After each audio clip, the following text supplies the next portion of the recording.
नमस्कार दोस्तों, उत्तराखंड मुक्त विश्वविद्यालय का सामुदायिक रेडियो हेलो हल्द्वानी आप सुन रहे हैं। दोस्तों, उत्तराखंड मुक्त विश्वविद्यालय में जनवरी 2026 की प्रवेश प्रक्रिया आरंभ हो चुकी है और हमारे साथ स्टूडियो में इस वक्त मौजूद हैं विश्वविद्यालय के प्रवेश प्रभारी डॉक्टर सुमित प्रसाद जी। सर, बहुत बहुत स्वागत है आपका। धन्यवाद। और मोहन जी हमारे साथ मौजूद हैं। आप पिछले 12-13 सालों से विश्वविद्यालय से जुड़े हैं, तो आप जानते हैं कि शिक्षार्थियों की किस तरह की क्वेरीज लगातार आती हैं। तो आप सवाल करेंगे ताकि हम शिक्षार्थियों का भी यहाँ पर उनके लिए पुल बन सकें। तो सर, पूरा प्रवेश की प्रक्रिया सबसे पहले आप समझा दें कि कैसे एडमिशन लेना है, वेबसाइट को कितना यूजर फ्रेंडली बनाया गया है, प्रोस्पेक्टस की स्थिति क्या है, कहाँ से देखें, क्योंकि शुरुआती शायद प्रोस्पेक्टस से हम शुरू कर सकते हैं। जी। बहुत बहुत धन्यवाद मैडम। प्रवेश प्रक्रिया 1 जनवरी 2026 से प्रारंभ हो गई है और ये 31 जनवरी 2026 तक लगातार यूनिवर्सिटी की वेबसाइट पे ऑनलाइन माध्यम से करी जाएगी, जिसमें शिक्षार्थी वेबसाइट uu.ac.in का प्रयोग करके ऑनलाइन प्रवेश प्राप्त कर सकते हैं।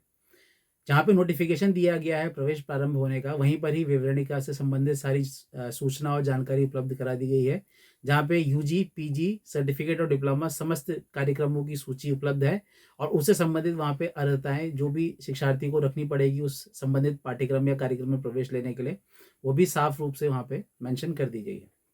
आप उसी वेबसाइट का प्रयोग करके ऑनलाइन प्लेटफॉर्म के थ्रू प्रवेश प्राप्त कर सकते हैं। प्रवेश प्राप्त करने के लिए कुछ स्पेसिफिक कंडीशंस हैं, उनका आपको ध्यान रखना ज़रूरी है। जैसे कि आप सही एबीसी आईडी और डेब आईडी का निर्माण करें और एबीसी आईडी और डेब आईडी का निर्माण करते हुए आप अपने ही मोबाइल नंबर और ईमेल आईडी का प्रयोग करें। क्योंकि कई बार ऐसा होता है कि अभ्यर्थी गलत मोबाइल नंबर और ईमेल आईडी का प्रयोग करता है, उस वजह से फिर उसे एग्ज़ाम देने में, फिर अगले सेमेस्टर में एडमिशन लेने में भी दिक्कतों का सामना करना पड़ता है। एक सिचुएशन ऐसी है जो लगातार सामने आती है, जैसे कि कई स्टूडेंट होते हैं, जैसे उनका नाम हाई स्कूल में कुमारी रीता है और फिर डेब आईडी से जब वो नाम जनरेट कर रहे हैं तो नाम रीता जनरेट हो रहा है और उस कंडीशन में जब वो एडमिशन लेने के लिए फॉर्म भरते हैं तो नेम में डिस्क्रिपेंसी आ जाती है डेब आईडी के थ्रू। तो उसमें आप घबराइए नहीं, जो भी नाम आपका डेब आईडी के थ्रू जनरेट हो रहा है, आप उस नाम के थ्रू एडमिशन ले लीजिए। नाम ऐसा नहीं होना चाहिए कि नाम ए से बी हो जाए।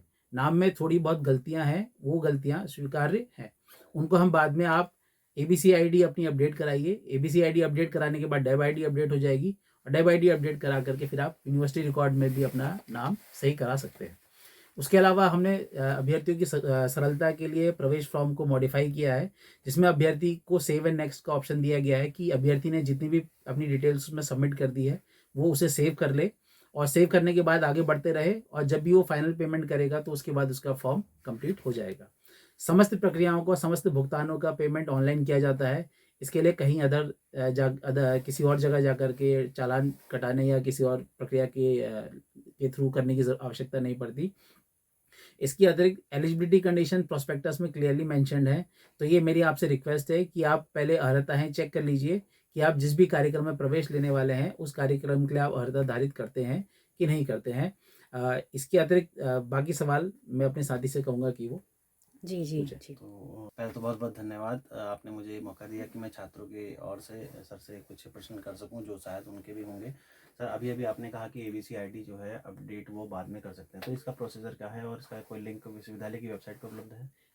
जो हमारा ऑनलाइन एडमिशन फॉर्म है, उसी ऑनलाइन एडमिशन फॉर्म में हमने अपना एबीसी आईडी बनाने का और डेब आईडी क्रिएट करने के दोनों के लिंक वेबसाइट पर उपलब्ध कराए हैं।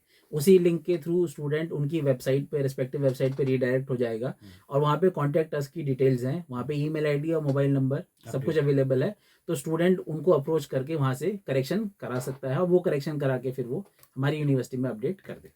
ऐसा भी होता है सर, जैसे कि छात्रों के द्वारा कोई मोबाइल नंबर जिसके थ्रू उनके आधार आईडी बनाई गई हो, इन केस वो कुछ समय बाद ड्यूरेशन द कोर्स वो बदल जाए या नंबर किसी वजह से उनका वो बंद हो जाए और उसके बाद वो नया अपडेट यहाँ तो करा देते हैं, एबीसी आईडी में वही रहता है, क्या ये फ्यूचर में उनको एबीसी वही मोबाइल नंबर रखना अनिवार्य है या इसको बदला जा सकता है? देखिए, जब वो डेब आईडी क्रिएट कर रहा है तो डेब आईडी क्रिएट करते वक्त डेब पोर्टल उसे मोबाइल नंबर और ईमेल आईडी सबमिट करने का ऑप्शन देता है। अच्छा। तो वो उसका जो भी करंट मोबाइल नंबर और ईमेल आईडी एट यूज है वो उसे वहाँ पे सबमिट कर दे।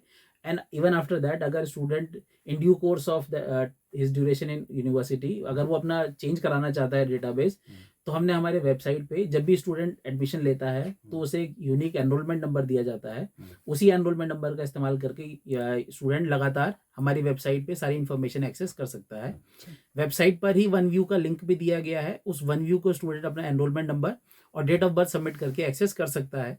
उसी वन व्यू में स्टूडेंट को अपना डिटेल्स करेक्शन का फॉर्म भी उपलब्ध करा दिया गया है। अगर एडमिशन लेते वक्त स्टूडेंट को कोई गलती हो जाती है, जैसे उसके माता का नाम, पिता का नाम या डेट ऑफ बर्थ, जेंडर या फिर मोबाइल नंबर, ईमेल आईडी में कोई भी चीज़ जो संशोधन वो करना चाहता है, तो उस लिंक का प्रयोग करके वो आवेदन कर सकता है और विश्वविद्यालय स्तर से उसका संशोधन कर दिया जाएगा। मेरा अगला प्रश्न सर आपसे ये है कि प्रवेश के समय पे बहुत सारे छात्रों को ये दिक्कत आती है कि उनकी ट्रांजैक्शंस फेल हो जाती हैं, उन्हें ना तो कोई एनरोल नंबर आता है और ना ही उनको ये शो होता है कि उनका फॉर्म सबमिट हुआ है। ऐसी की स्थिति में वो किस तरीके से पता लगाएं कि उनका एनरोल नंबर जनरेट हो चुका है, फीस सबमिट हो चुकी है विश्वविद्यालय? देखिए, इस सिचुएशन में मैक्सिमम 24 घंटे के अंदर ट्रांजैक्शन की रिपोर्ट आ जाती है कि अगर ट्रांजैक्शन रिवर्सल हो गया है तो ट्रांजैक्शन उनकी तरफ चला जाएगा और उनके पास पैसा आ गया है। जी। अगर पैसा उनके पास नहीं आया है, इसका मतलब कि पैसा या तो सिस्टम में है या यूनिवर्सिटी की तरफ आ गया है। तो जब स्टूडेंट की ट्रांजैक्शन फेलियर हो जाता है तो रिस्पेक्टिव एप्लीकेंट या स्टूडेंट अपनी सारी डिटेल्स जो उसने ट्रांजैक्शन किया उसका स्क्रीनशॉट हमें admission@uu.ac.in पे मेल करके उसकी सूचना देता है। उसके बाद हम उसकी इंक्वायरी शुरू करते हैं और जैसे ही हमें उसकी रिपोर्ट आ जाती है, हम स्टूडेंट के फॉर्म को अपने स्तर से भर करके उसे लाइव कर देते हैं। और अगर ट्रांजैक्शन हमारे स्तर पर रिसीव हो गया है तो छात्र को उसमें घबराने की आवश्यकता नहीं है। सपोज अगर ये ट्रांजैक्शन एडमिशन की लास्ट डेट के दिन भी हुआ है और ट्रांजैक्शन हमारी तरफ आ गया है तो हम उस प्रोसेस को कंप्लीट करेंगे। उसे ये घबराने की जरूरत नहीं है कि आज लास्ट डेट है और ट्रांजैक्शन वो 1 फिर 2 फिर 3 ऐसे लगातार ट्रांजैक्शन ना करता रहे। और अगर सपोज उसने एक से ज़्यादा ट्रांजैक्शन कर दिए हैं, जैसे उसने पहला ट्रांजैक्शन किया वो फेल हो गया, उसने सेकंड ट्रांजैक्शन किया वो भी फेल हो गया, उसने थर्ड ट्रांजैक्शन किया वो सक्सेस हो गया, तो उस केस में हमारी यूनिवर्सिटी की वेबसाइट पे हमने एक शुल्क वापसी का फॉर्म बनाया है ऑनलाइन। उस फॉर्म में वो अपनी डिटेल सबमिट करे और उसमें रिमार्क सेक्शन में लिखे कि मेरे पहले 2 ट्रांजैक्शन फेल हो गए थे, जिसके बाद तीसरे ट्रांजैक्शन में मेरा एडमिशन सक्सेस हुआ है, तो हम उसके बाकी 2 ट्रांजैक्शन का पैसा उसे वापस कर देंगे, बशर्ते वो हमारी यूनिवर्सिटी में हमारे अकाउंट में रिसीव हुआ हो। उसे मेल में ऐसे क्या क्या डॉक्यूमेंट्स प्रस्तुत करने होंगे कि उसकी ट्रांजैक्शन फेल हो गई है, या जिस भी माध्यम से उसने पेमेंट किया है, जैसे अगर उसने QR के थ्रू या बैंक अकाउंट जिसके भी थ्रू किया है, एक उसका स्क्रीनशॉट और बाकी जो उसने अपनी डिटेल्स भरी है वो सारी details, mobile number, email ID, अपना नाम, पिता का नाम। और अगर शुल्क वापसी का केस है जिसमें उसने एक से ज़्यादा ट्रांजैक्शन कर दिया और एक पैसा वो वापस आ रहा है, तो उस केस में वो अपने बैंक की पासबुक या कैंसिल चेक की फोटो और आधार कार्ड, और ये अनिवार्य है कि जो बैंक की पासबुक और कैंसिल चेक हो वो उसी रेस्पेक्टिव स्टूडेंट के नाम को जो आवेदन करता है। कुछ छात्र जो साइबर कैफेज वगैरह में जाके अपना फॉर्म भरते हैं, तो इस केस में उनका शुल्क वापसी का प्रोसीजर क्या रहेगा? प्रोसेस वही है, आवेदन छात्र द्वारा ही किया जाएगा और हम शुल्क वापसी आवेदनकर्ता के ही खाते में करेंगे, उन्हीं के खाते में करेंगे, बशर्ते वो भले ही उनके द्वारा हुआ हो। ये स्टूडेंट अपने स्तर से ये सुनिश्चित करे कि जो भी जहाँ भी वो ट्रांजैक्शन कर रहा है या जिससे भी वो करवा रहा है वो उसका कॉन्फिडेंशियल आदमी हो और उसके साथ वो भरोसा कायम कर सके। सर इसके अलावा जैसे कई बार कैफे वाले खुद अपनी मेल आईडी डाल देते हैं, तो ये भी शायद दिक्कत कर रहा है ना। इसीलिए मैं ये रिक्वेस्ट कर रहा हूँ कि जब भी स्टूडेंट अपनी डेब आईडी क्रिएट कर रहा है वो अपनी ही ईमेल आईडी और अपने ही मोबाइल नंबर का प्रयोग करे, जिससे कि वो आगे पठन पाठन के दौरान और परीक्षा के दौरान भी हमारी यूनिवर्सिटी के साथ लगातार संपर्क साध सके, उसको नोटिफिकेशन। सर पठन पाठन की आपने बात की, तो मैं चाहती हूँ कि पाठ्य सामग्री के बारे में, SLM के बारे में भी आप बता दें। देखिए, जैसे ही स्टूडेंट प्रवेश लेता है तो वन व्यू एक्सेस जब वो करता है तो वन व्यू में ही जिस भी पाठ्यक्रम में या जिस भी कार्यक्रम में उसने प्रवेश लिया है उसकी पूरी जानकारी उसके वन व्यू में उपलब्ध है, और वहीं पे उसे ESLM की कॉपी दिखाई देने लगती है जहाँ पे उसका कोर्स कोड लिखा हुआ है, वो एक हाइपर लिंक है उसके रेस्पेक्टिव स्टडी मटेरियल का, तो उस पर क्लिक करके वो सीधे अपने स्टडी मटेरियल को एक्सेस कर सकता है। इसके अलावा जब स्टूडेंट ESLM चूज करता है तो विश्वविद्यालय में एडमिशन फॉर्म में ही हमने ये प्रावधान दिया है कि स्टूडेंट प्रिंट SLM या ESLM के लिए ऑप्शन में से दोनों में से किसी ऑप्शन को चूज कर सके। प्रिंट SLM मतलब किताबें, प्रिंट SLM मतलब किताबें, मुद्रित प्रति स्टडी मटेरियल की, और ESLM मतलब जो हमारी वेबसाइट पे उपलब्ध है। जब छात्र ESLM के लिए चूज करता है तो उसे कार्यक्रम शुल्क के यानी प्रोग्राम फीस का 15% का फी रिलैक्सेशन भी विश्वविद्यालय स्तर से दिया जा रहा है। लेकिन एडमिशन फॉर्म कंप्लीट हो जाने के बाद यदि छात्र को लगता है कि मुझे अब प्रिंट SLM की आवश्यकता है तो वो अपने वन व्यू लिंक का प्रयोग करे, वहाँ पर हमने अप्लाई फॉर प्रिंट SLM का एक हाइपरलिंक दिया है, उस गेटवे पे जा करके वो प्रिंट SLM के लिए आवेदन कर सकता है, और जो 15% फीस का उसे यहाँ पे रिलैक्सेशन दिया गया था वही 15% फीस वहाँ पे पे करके वो अपनी प्रिंट सामग्री वहाँ से प्राप्त कर सकता है। जी सर, वन व्यू देखने की प्रक्रिया कैसे होती है, उसमें क्या एनरोलमेंट नंबर बच्चे को डालना होता है? जी हाँ, हमारी यूनिवर्सिटी की वेबसाइट uu.ac.in पे टॉप में लिंक में 3-4 इंपॉर्टेंट लिंक्स फ्लैश हो रहे हैं। उसी में से एक लिंक वन व्यू का भी है, student one view. Student one view पे आप क्लिक करें, वहाँ पे आप अपना एनरोलमेंट नंबर और अपनी डेट ऑफ बर्थ डाल के सर्च करेंगे तो आपसे रिलेटेड सारी इन्फॉर्मेशन, आपने इस यूनिवर्सिटी से जितने भी कोर्स किए हों वो सब की लिस्ट वहीं से एक्सेस हो जाएगी। आपकी ट्रांसक्रिप्ट, आपकी मार्कशीट सब उसी लिंक के थ्रू आपको अवेलेबल होगी। इवन कि आप अपनी बुक डिस्पैच का स्टेटस भी अपने वन व्यू में ही चेक कर सकते हैं। जी। मेरा अगला सवाल सर से ये है कि सर हमारे उत्तराखंड में इस समय पे कितने अध्ययन केंद्र इस समय जो रनिंग काम कर रहे हैं। वर्तमान में 130 से ज़्यादा अध्ययन केंद्र पूरे राज्य में उत्तराखंड मुक्त विश्वविद्यालय के हैं, जिसमें से कि कुछ स्पेशल स्टडी सेंटर्स भी आइडेंटिफाई किए गए हैं। इनकी सूचना विवरणिका में भी उपलब्ध है कि कई स्पेशल लर्नर सपोर्ट सेंटर्स हैं जहाँ पे स्टूडेंट्स को फी रिलैक्सेशन भी दी जाती है।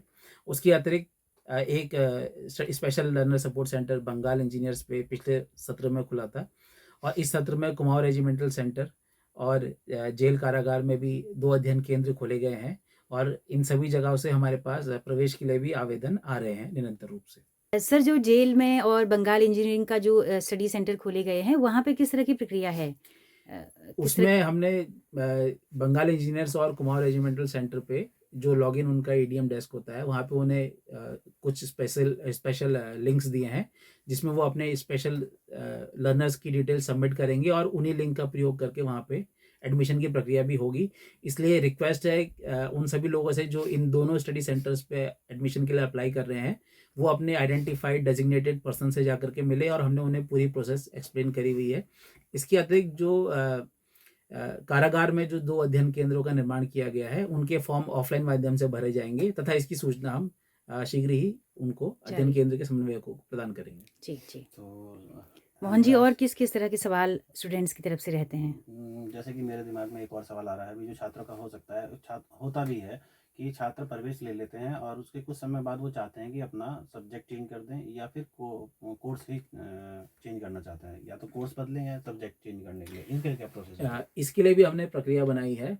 वेबसाइट के जो ऊपर टॉप मैंने आपसे कहा 4-5 हाइपरलिंक्स हैं, उसी में एक ऑनलाइन फॉर्म एसेंशियल फॉर्म्स का लिंक भी है। वहाँ पे जाकर के स्टूडेंट अपना आईडी कार्ड भी डाउनलोड कर सकता है, बोनाफाइड सर्टिफिकेट भी डाउनलोड कर सकता है, medium of instruction certificate, provisional degree certificate, सारे सर्टिफिकेट डाउनलोड कर सकता है। वहीं पर हमने प्रोग्राम चेंज का लिंक भी स्टूडेंट को उपलब्ध कराया है।